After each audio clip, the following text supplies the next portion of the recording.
네, 9월 29일 코로나 바이러스 감염증 19 국내 발생 현황을 말씀드리겠습니다.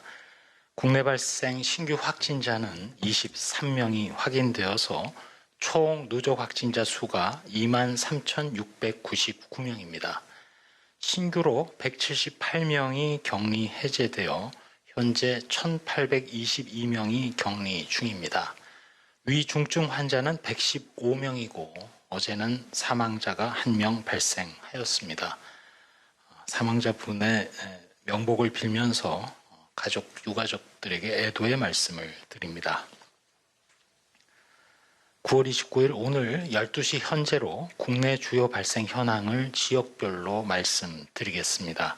집계 시점에 따라서 통계상의 차이가 있을 수 있습니다.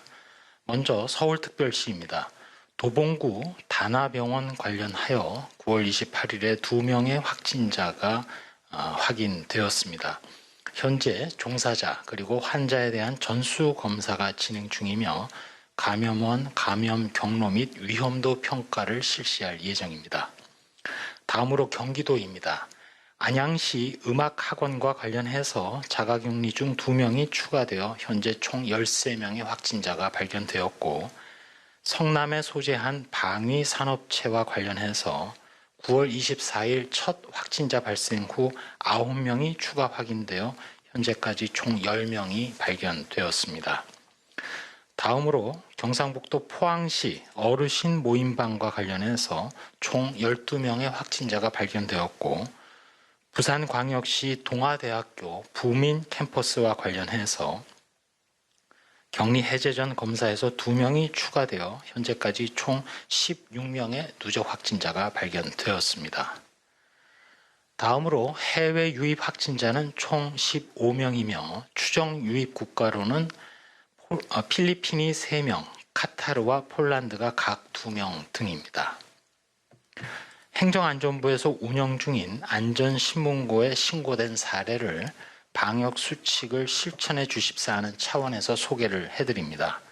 먼저 노인복지센터 내 종사자 그리고 어르신들이 마스크를 착용하지 않거나 거리 두기를 하지 않고 식사를 하는 상황이 신고되었고 다음으로는 의료기관 사례인데 요양병원에서 면회 금지가 지켜지지 않고 또 직원들이 마스크를 착용하지 않은 채 방문자의 명부 작성 그리고 발열 체크가 제대로 이행되지 않은 종합병원의 사례 등이 신고되었습니다.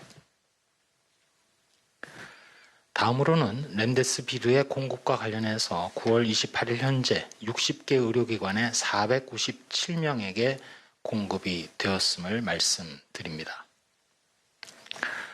다음으로는 생활방역 관련해서입니다. 이번 추석을 앞두고 이번 주말부터 사실상 연휴에 들어가는 국민들이 계십니다.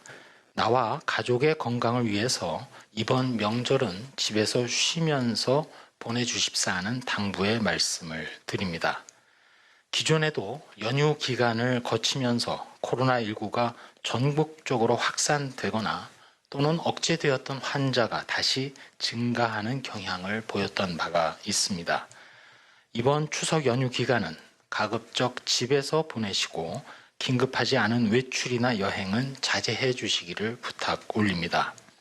특별히 코로나19의 고위험군에 해당하는 어르신들에 대해서 직접적인 방문을 자제해 주시고 영상통화 등을 활용해서 마음을 전해 주시는 게 어떨까 합니다.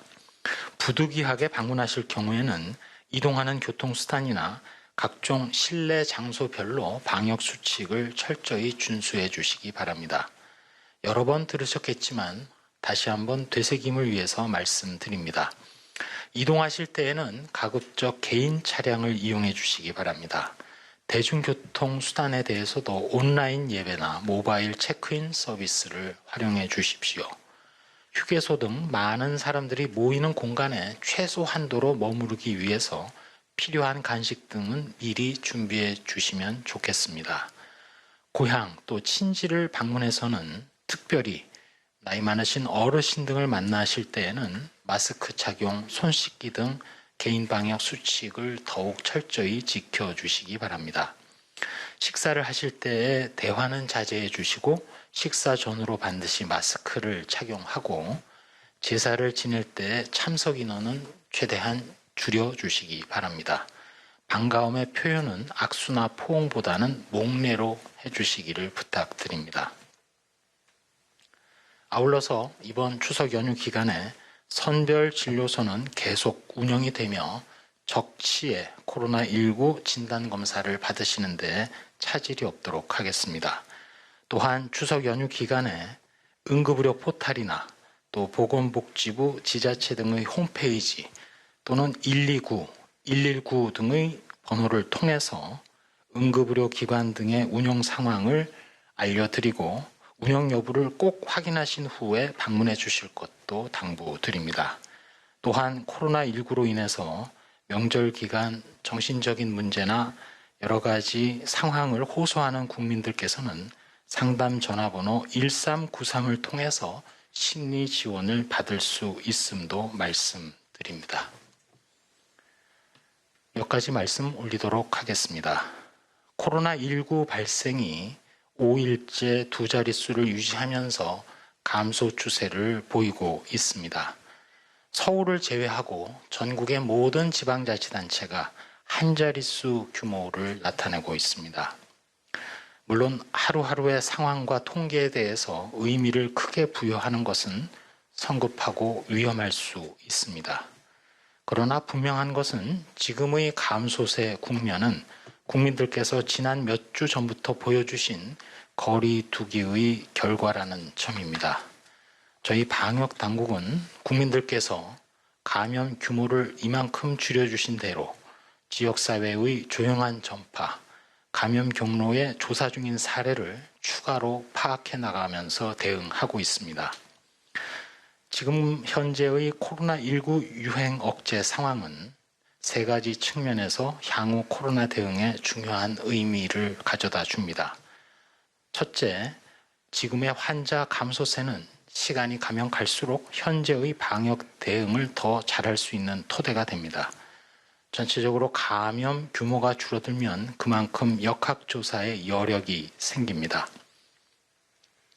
한정된 자원으로 시행하는 추적조사가 더욱 성과를 거두게 되고 좀 더 다양하고 세밀한 접근도 가능합니다. 이를 통해서 전파고리를 더 빨리 차단하고 추가 환자 발생을 억제하는 등 선순환 구조를 만들 수 있습니다. 두 번째는 내일을 더 잘 준비할 수 있는 기회가 됩니다. 만약 이번 추석을 비롯한 특별 방역 기간에도 이동을 최소화하는 등 지금의 코로나19 진정세를 유지하고 또 폭발적인 유행을 막는다면 그 이후에는 거리 두기의 새로운 지평을 열 기회가 될 것입니다. 가까운 동절기 유행도 최소화할 수 있다는 자신감, 또한 위기를 극복해낸 단단해진 연대감과 더불어서 합리적 거리두기 실천 마스크 착용이 습관으로 정착된다면 코로나19로 달라진 일상이지만 최대한 열린 경제활동이 보장된 일상으로 돌아갈 수 있는 기회를 만들 수 있을 것입니다.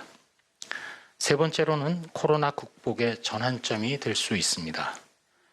아마도 금년 내에 어느 국가든 백신 접종이 일부라도 시작될 수 있다고 예상됩니다.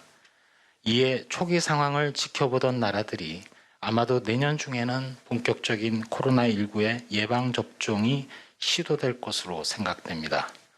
만약 우리가 유행 규모를 사전에 억제하고 통제해 놓으면 차분하게 그리고 치밀하게 코로나19 백신 접종을 준비하고 시행할 수 있는 기반을 마련할 수 있습니다. 조금 전 브리핑에 연휴 기간 중에 수칙을 말씀드렸습니다. 저희 방역 당국의 실무자들은 국민 여러분들의 저력 그리고 실천을 보면서 매번 놀라워하고 있습니다. 국민 여러분들이야말로 방역 대응의 든든한 파트너이자 의지의 대상이기도 합니다. 코로나19로 인한 변화를 생태학적으로 표현한다면 우리 모두가 매우 잘 적응하고 진화하고 있다고 말씀드리고 싶습니다. 가끔 외신을 보다 보면 우리나라 상황과 비슷한 사례를 전 세계적으로 찾기 힘들다는 것을 알게 됩니다. 내일부터 시작되는 추석 연휴입니다. 지난 몇 주간 경각심을 갖고 실천해 주신 그대로만 해주신다면 연휴를 마치고도 안전한 우리의 공동체를 유지할 수 있을 것입니다. 이번 연휴를 방역의 연장 기간으로 잘 보내주시고 새로운 코로나19 대응 상황으로 나아갈 수 있도록 협조를 거듭 호소드립니다.